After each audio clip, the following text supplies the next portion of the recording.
Today we're going to be talking about ImAllexx. So recently, ImAllexx has come out with a response, nearly over a year after all the allegations have actually come out about him, which is insane because I thought this guy was just going to fade into irrelevancy, but clearly not. It's been 84 years. Now, if you guys don't know what actually happened nearly over a year ago, basically his ex Alice came out with accusations about him saying that he was abusive, he hit her, he was verbally abusive to her, all sorts. I made videos in the past going over this, so if you really want to go and watch any of them, be my guest, I'll link him here. But since then, it's been complete silence over on ImAllexx's side. Literally nothing. I didn't even see him come out and say anything to anybody. Didn't post anywhere. Just complete gone from the internet, basically. But yesterday, he released a video titled My Response, and basically in the video, he says that Alice lied about pretty much the majority of the stuff that she came out with. First off, we'll start with the police investigation. Now, Alice came out saying that she wasn't going to completely talk about the situation until the police had done their job with the investigation that was apparently going on. And she also claimed that she got ImAllexx under Clare's law, like on the register for Clare's law. Now, Alex comes out and says that this isn't the case at all, because to be on Clare's law, he needs a criminal record. Alice says that Alex has been put into the system of Clare's law. But on the page, it shows your partner's criminal history, okay? So basically, if they've got a criminal record or not. You would need a criminal record to have criminal history, and Alex, as far as I'm aware, doesn't have a criminal record, and he also says that himself. But then Alice also come out and said the police won't do anything unless I take him to court or he contacts me again. So basically kind of backtracking on getting him on Clare's law to begin with, because like I said, you need a criminal record to be on there.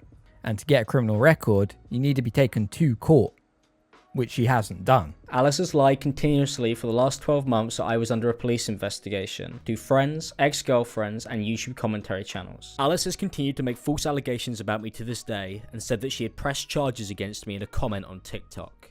This is a lie, as at no point have I been interviewed, arrested, or charged with a crime, but Alice continues to slander me publicly with these lies. Alice said that future partners can check Clare's law, and later claimed she had got me put down in the system so that any future partners who know how Clare's law works can use this information to stay safe from me. The information that is accessible through Clare's law would be a criminal record, also known as a criminal history. All of this information is available on the Clare's law website, which I will link in the description. Alice has said that Clare's law can be used and that I am in the system, alleging that I am a convicted criminal or that I have a criminal record. Alice also says in the same messages that the police didn't do anything at all. These statements completely contradict each other, as it would not be possible for the police to have done nothing, and for the police to have put me on the system as a convicted criminal or as someone with a criminal record. Alice's story continues to make no sense, as Alice later said that I was charged by police, but this would not be possible if the police never did anything at all. Alice claims she had achieved her goal of getting me put on a list accessible via Clare's law,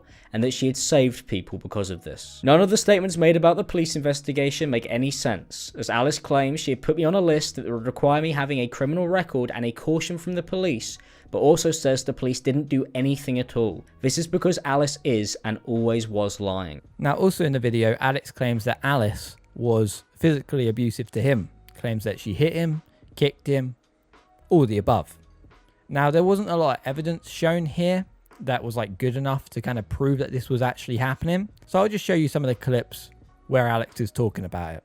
Alice started to accuse me of being physically abusive with her after I had asked her multiple times to stop her constant physical attacks on me. Because these continued, I had asked to break up. The first time Alice ever mentioned that this assault had apparently happened was when we were in an argument on the day we broke up, and I had told her to leave the house. Alice accused me of grabbing her and said she could prove that this had happened because she had written down the date in her notes app, and then started to blackmail me and threaten me that she would go to the police and start calling me an abuser. I denied this ever happening and explained how it disturbed me that Alice was trying to gaslight me into believing that this had taken place. I had asked Alice not to come back to the house and that I would leave her stuff in the garage because I wanted to break up and I didn't want her near me anymore, as she had been assaulting me and threatening me since we had started dating. When Alice had left the house, I finally thought I could escape our relationship and that I wouldn't have to see her again. This is when Alice began to start blackmailing me and threatening me because I was asking her to stay away. Alice told me that she was going to come back and that she was only gone for a night. When I told Alice I didn't want her to come back, she accused me of physically abusing her.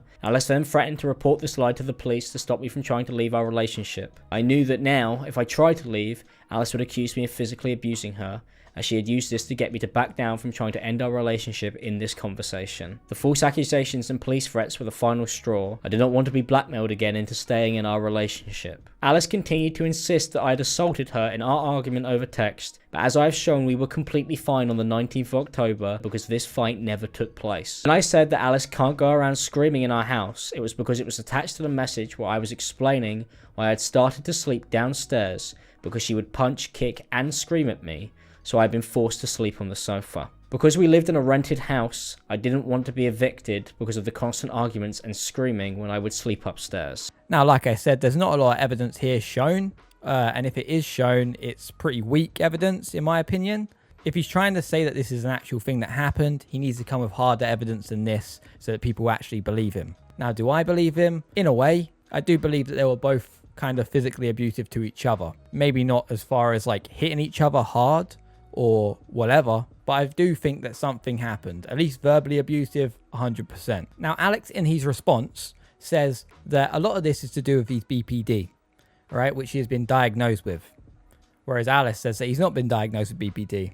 But Alex comes with receipts for this and shows that he actually has been diagnosed. He shows his doctor's letter, and it basically states in there that he has been diagnosed with BPD. And for those that don't know what BPD stands for, it's borderline personality disorder. Now, I'm not all clued up on borderline personality disorder myself, so if you want to know more about it, I'd suggest looking it up. But I just know that it's not good for your mental state. Now, for Alice to come out and say that he's not been diagnosed is obviously an upfront lie, especially when she claims she'd self-diagnosed it herself with herself. So I can understand the frustration that Alex was probably going through when being told that he doesn't have it when it's in black and white in front of his eyes. I was diagnosed by my psychiatrist with what they believe to be emotionally unstable personality disorder, also known as borderline personality disorder. I was then referred to my local community mental health team after the diagnosis from my psychiatrist. To claim that I haven't been diagnosed with BPD is untrue. Alice has made multiple tweets spreading false information about my medical history, whilst continuing to lie during these arguments she has online regarding me. Alice replied to a tweet which she believed was about me, where she denied that I have BPD, as she thought the original tweet was in defense of me. Alice has wrote in our document that I had carried many issues into our relationship, and has written that she is an empath and that I am a narcissist. This is not what I was told by Alice when we started dating. Alice had told me that she had borderline personality disorder, but that she was self-diagnosed. I am confused why this has not been mentioned at any point in this document, as it was a big part of our relationship. Alex then claims that Alice has been threatening him with his career since they got together, and that the recordings that we got when Alice released her statement was just after a massive row that they had, which she had instigated, and that she then proceeded to blackmail him with these videos before she actually released them, which I don't doubt is the case. Like, when I saw the videos in the first place, okay, I did think there's more context to this than she is showing. Obviously, she's not wanting to show her side of things, like when she was being a horrible person, because why would she? But there's always three sides to every story, okay? There's going to be her side, his side, and the truth. And I don't think we'll ever really know the truth. We're just going to have to kind of take things with a pinch of salt here, okay? Alice shared a video from the same day of me following her around and yelling at her. I am incredibly angry and upset in this video. The only context given is that Alice says that this is when I had kicked her, which, as I have shown, is not what she had said at the time in the text messages, as it is not what happened. I was angry and upset because Alice had hit me and then had begun to threaten me. When I got angry and started to lose my temper, Alice recorded me. Alice says that she recorded this because she was scared that I'd hit her again, but this is false, as I hadn't kicked her or hit her. Alice has then begun recording me halfway through an argument that started because she had hit me after we had argued on the sofa as a way to pass off a completely false story. I shouldn't have followed Alice around and ranted at her and insulted her, but I was incredibly upset with how she had hit me, and had then began to blame me for why she was abusing me, as she told me I deserved it. Alex then tried to talk to his friend ImAllexx, or Fraser, as he puts it in the video. Now, Fraser, or ImAllexx, said that the whole conversation was going to be private, that he wasn't going to go anywhere with it, and that was that. But what actually happened was the whole conversation ended up going to Alice somehow, okay? bit suspicious, and she would send Alex the conversation that he had had with InAbba back to him. Now, this could be seen as like just a coincidence, like maybe this has happened, maybe something got leaked somehow, maybe it wasn't InAbba that did it. But then InAbba proceeded to say online to a lot of different people that Alex never contacted him in the first place. Now, I would believe this if there wasn't actual proof of this actually happening. Alex did contact InAbba. InAbba did ask him a question about the whole situation and also said that it was going to stay private. Now, I personally think that InAbba is a bit of an asshole for doing this, okay? I don't think he's a good friend to have. Not only did they used to work together and used to be quite close, which InAbba basically says they weren't close, even though in the podcast he says that they are. Confusing, I know. Like, you expect to be able to trust somebody that you work with that closely with your private information, especially on such a serious topic like this. It's just not a good look to be going around backstabbing your friends like that. Now, I know Alex probably isn't the best person to be friends with, okay? Like, considering all of his friends have actually just left him even before any of this stuff came out.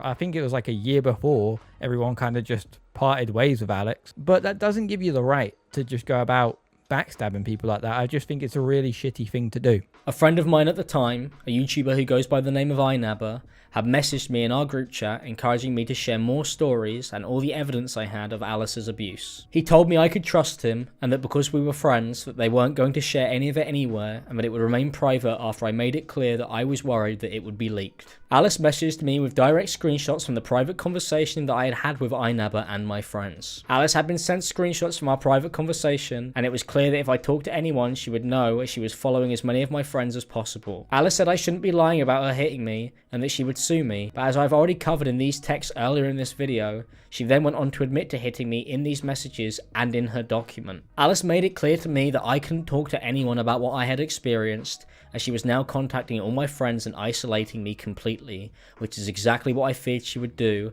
as she had made it clear that there was nobody I could talk to who she couldn't reach, as she was sending me my own conversations so that I would know that I couldn't get away from her or talk about what had happened with anyone, including my friends, as they were going to leak my messages to her. When Alice's document was posted, InAbba posted various stories and a document about me that contains many statements that are false. InAbba had messaged YouTube commentary channels after our conversation where I privately entrusted him with my abuse story, even though he told me that what I shared with him would remain private. According to the YouTuber Samuel, InAbba told him that I had refused to answer any of his questions despite us having an hour call and there being various messages and a conversation disproving this as it was leaked directly to Alice. Now, at the start of the video as well, Alex also mentions a friend of the channel, Samuel. Now, Samuel got some information from Alice, okay? And Alex says all the information was a lie. Now, I don't personally think that Samuel lied about any information that he got, okay? Like, why would he? It wouldn't make any sense to do that.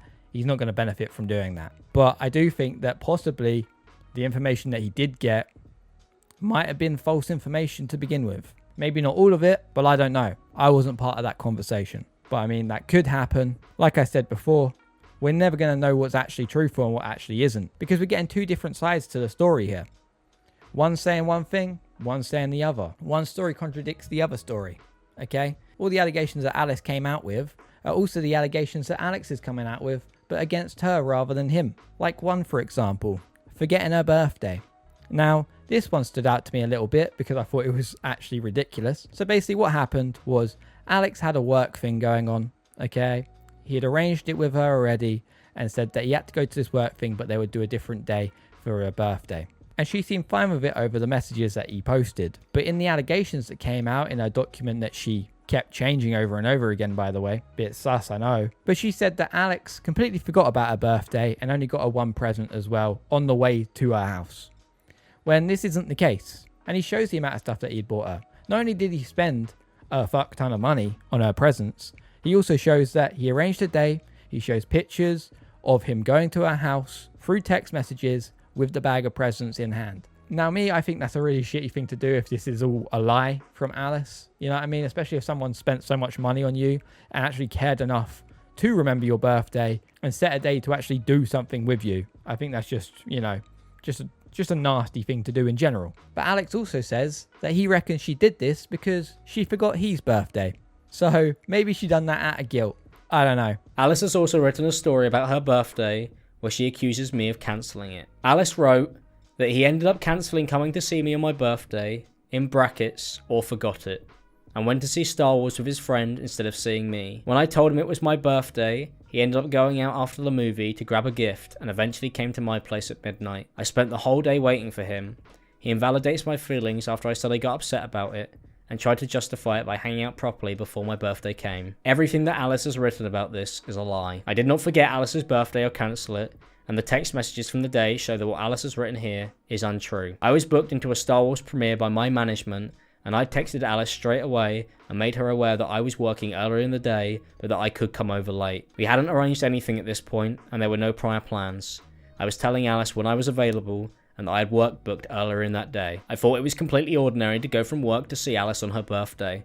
I did not forget or cancel it. I did the opposite as shown in these messages, and I made plans a week in advance. Alice has written that I tried to arrange hanging out properly to justify apparently forgetting her birthday, even though the conversation was about her birthday and making plans for seeing her. This has nothing to do with Alice's birthday. I was simply telling her I wanted to hang out properly that day because the previous day we hadn't talked for very long. Alice then says I went to see a movie, but this is unfair as it was scheduled for work and I was transparent about this. It was never made apparent to me that Alice was upset about this or that this was at any point an issue. I had to attend work so I could pay for everything, especially due to the situation I was in financially with my YouTube network. Alice has said that I bought her a single gift after seeing the movie and that I eventually came to hers at midnight. I called Alice at 1 past midnight, the moment it had become our birthday, and I know this because I sent a picture of me calling Alice on iMessage, and we then spoke on Discord where I wished her happy birthday. Not only did I also text Alice throughout the day before I had left to see her, I wished her happy birthday on the text messages again for the second time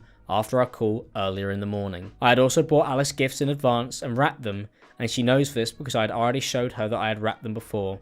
It's not possible that I had forgot Alice's birthday and only bought one gift when I had sent her a picture of her presents that I had wrapped, and conveniently, this has been left out of the document as it doesn't fit the story that Alice has created. Alice says that I cancelled her birthday and that she had to tell me it was her birthday because I had forgotten it, but this is not true.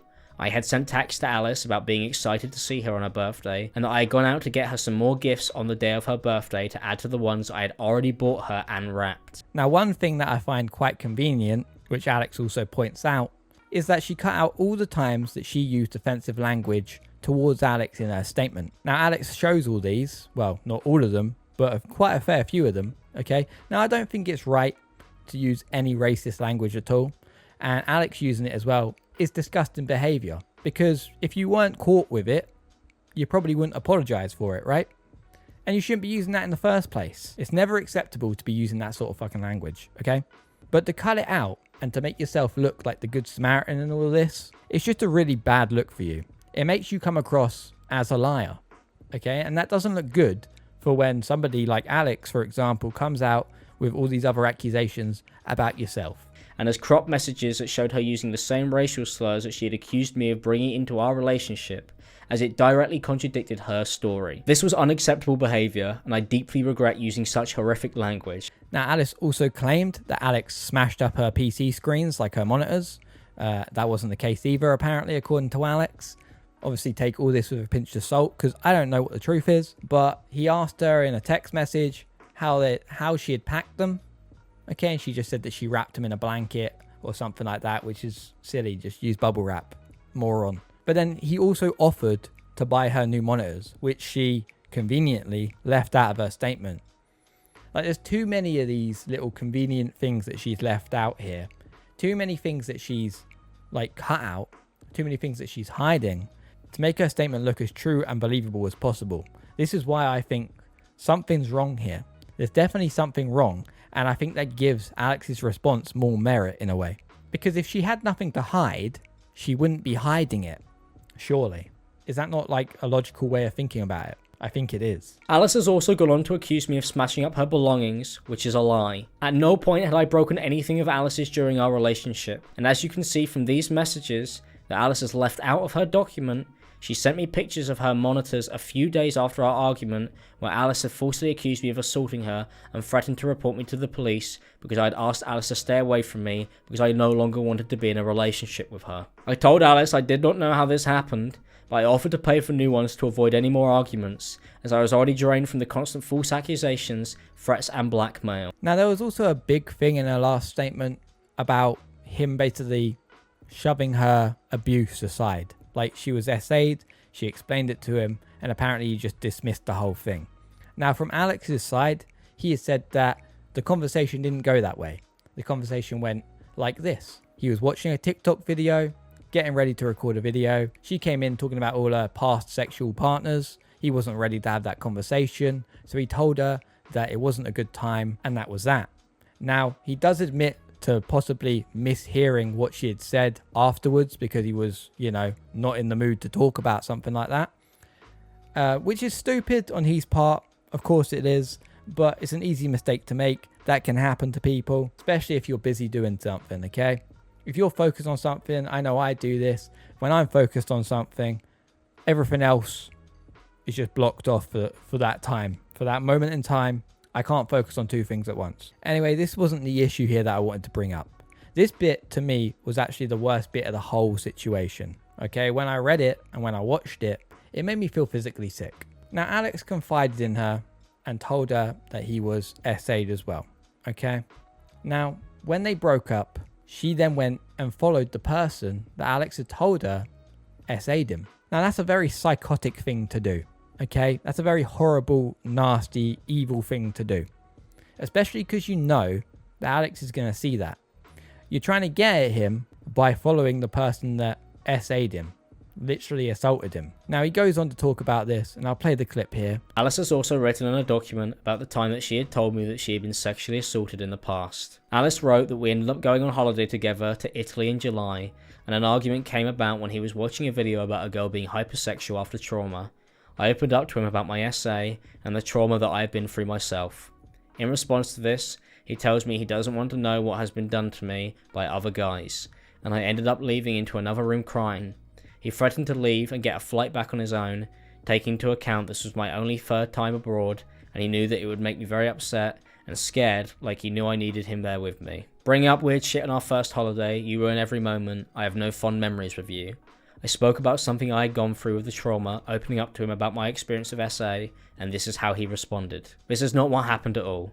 I was scrolling through TikTok and watching a video because I was about to record when Alice, who was standing behind me out of nowhere, told me that she had slept with many people due to hypersexuality. The video I was watching was not about sexual trauma at all, so I was massively taken aback by this comment and thought it was an odd thing to say on the first day of our holiday. I was not really sure what to say as a response, so I told Alice that I didn't like how she had brought this up, and I didn't think it was the best way to start a conversation about something as serious and delicate as this. She didn't open up to me about being sexually assaulted.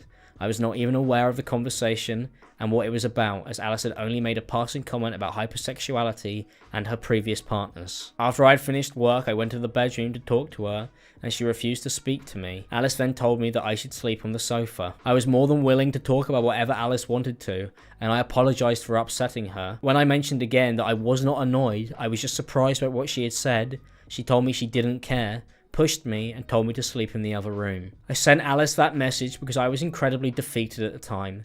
There was only so much fighting and physical abuse that I could take, and it had been constant for months.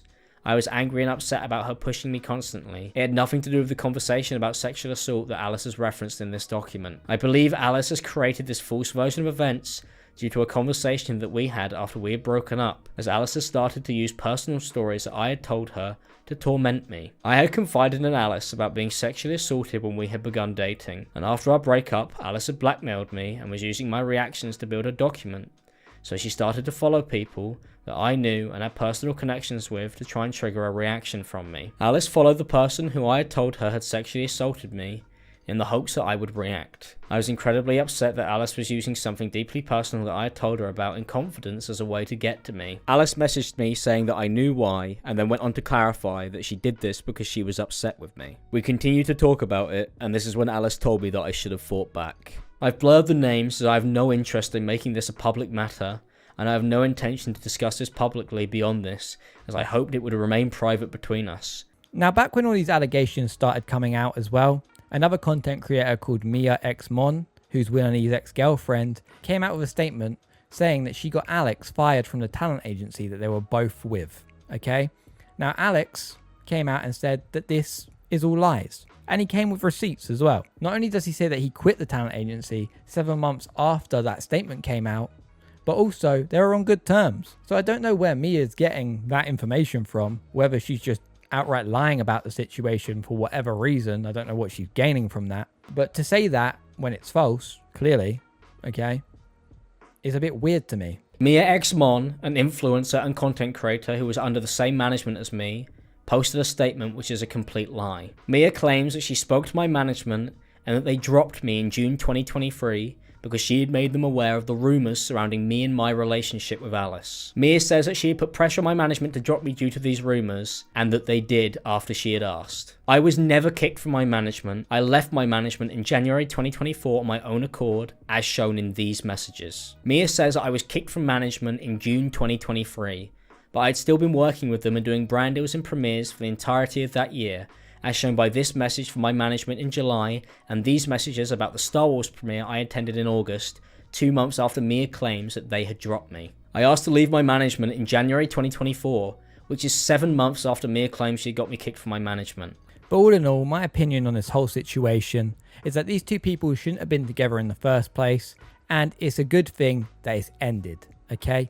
It must have been a very extremely toxic environment to be in, all right? Now, do I actually think that Alex should have a career after all of this? Yeah, I do. I don't think that this should have been blown up to what this was, okay? Now, I might get some backlash from that, mainly because people just hate the guy, okay? But look at it with some sense. It was a bad relationship to be in. I think they were just as bad as each other. Also, do I think Alice should have a career after this? Yeah, I do. I don't think these two people should be cancelled. I think what should happen here is they should just put their differences aside and just never see each other again. Now, with all the other people that are involved in the situation, like his friends, okay, I think they should really just take a step back and look at it from a different angle. They probably should have heard Alex out before, jumping to conclusions here. I know it's very easy done, okay? Like I've made videos in the past where I've jumped to some certain conclusions when that's not actually been the case. But like I said, there's 3 versions of a story, okay? Hers, his, and the truth. And you need to wait for all of them until you make a full-on conclusion. Now, do I really think we're going to get the truth out of the situation? Probably not. And I do think that Alex is still probably going to get a lot of hate, even after he comes back just uploading normally again. It'll probably be a little while. And I'm not sure if Alice is actually going to respond to any of this. If she's smart, she'll probably just not do that, okay? I don't think she really needs to. People are going to still watch Alex regardless, okay? That's just how it is. I've looked at the comments on his video. There are a lot of people supporting him. There's also a lot of people that aren't supporting him. It's going to be a tit for tat situation here. No one's ever going to be happy. You can't make everybody happy. It's an impossible task to do that, okay? That's just the internet. But yeah, like I said, I'm surprised that Alex came out with a video after so long. I really thought that he was not going to do anything at all. But I'm happy he did come out and respond to this situation. And I'm just happy that we've kind of got some more information on it. And I do hope that everyone just moves on and continues with their life and goes out and touches some grass. Do you know what I mean? But anyways, guys, that's pretty much it for this video. If you enjoyed it, remember to like, comment, subscribe. For those of you that are here for audiobooks, the new Harry Potter one is on its way. It is a very daunting task to finish at the minute. It has been awful. I am going to be making a video on that as well, just to show you guys why it's been so bad and why it's taken so long. Okay, so just bear with me. It will be out, I promise. And I hope you guys enjoy that when it is out. But for now, that is it. And I hope you guys enjoy the rest of your day or night or whatever you're doing. And take it easy. All right, guys. See you later.